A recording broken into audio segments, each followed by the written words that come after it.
இது தேவதையின் குரல். இது இறைவன் உன்னை நேசிக்கிறான் என்பதற்காக உன்னுடைய பக்கத்துல வந்து ஒரு குழந்தை உன்னுடைய ஃப்ரெண்ட் உன்கிட்ட சொல்றா, ஏய் டிலீட் பண்ணிடி, ஓ சாத்தான்.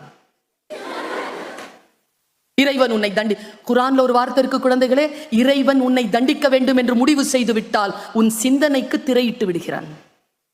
யார் எது சொன்னாலும் விளங்காது, நான் சொல்வதுதான் சரி என்று சொல்வாய்.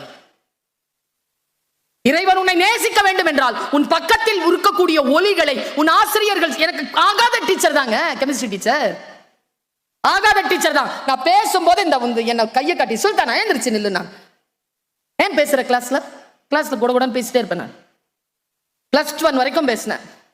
+1 என் டீச்சர் சொன்னாங்க, ஏன் பேசுற, வெரி ராங், பேசாத அப்படின்னாங்க. நான் மனசுல சொல்றேன், பேசுறதுக்கு பிறந்தவனா, என்ன பார்த்து பேசாதங்கிறீங்க? டீச்சர் சொன்னாங்க, எங்க பேசணுமோ அங்க பேசு, எங்க பேசக்கூடாது அங்க பேசாத, உட்கார். அங்க பேசுறத நிறுத்தினதோ இங்க பேசிட்டு இருக்கேன். இதான் இறை அருள்.